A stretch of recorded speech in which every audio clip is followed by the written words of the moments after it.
భారతదేశంలో చేనేత రంగంలో ప్రథమ స్థానంలో గల రాష్ట్రం ఏది అని అడుగుతున్నానండి. మనకి ఇక్కడ ఆప్షన్ 2 అండి, పశ్చిమ బెంగాల్. చేనేత రంగంలో ఆంధ్రప్రదేశ్ స్థానం ఎంత అడుగుతున్నారండి. మనకి ఇక్కడ ఆప్షన్ 2 అండి, 2వ స్థానంలో ఉంది. పడుగుకు గల మరొక పేరు లేదా పడుగును ఏమని పిలుస్తారు అని అడుగుతున్నారండి. మనకి ఇక్కడ ఆప్షన్ 3 అండి, వెస్ట్ అండి. వెస్ట్.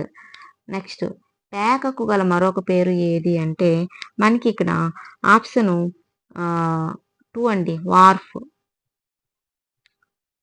పేకకు గల మరొక పేరు వార్ఫ్ అండి. మనకి ఇక్కడ సారీ వెస్ట్. పడుగు గల మరొక పేరు ఏంటంటే మనకి ఇక్కడ ఆప్షన్ 3 అండి, వార్ఫ్ అండి. ఇది మనకు డిఎస్సికి సంబంధించి ఫుల్ వీడియో సోషల్ కంటెంట్ అండి. దీని యొక్క ఫుల్ వీడియో నేను డిస్క్రిప్షన్లో పెడతాను, ఒకసారి చెక్ చేయండి. డైలీ నేను డిఎస్సికి సంబంధించి వీడియోస్ పెడతాను, చాలా ఇంపార్టెంట్ బిట్స్ అనేవి పెడుతుంటానండి. ఫుల్ వీడియో డిస్క్రిప్షన్ పెడతాను. ఓకే అండి, థ్యాంక్ యూ.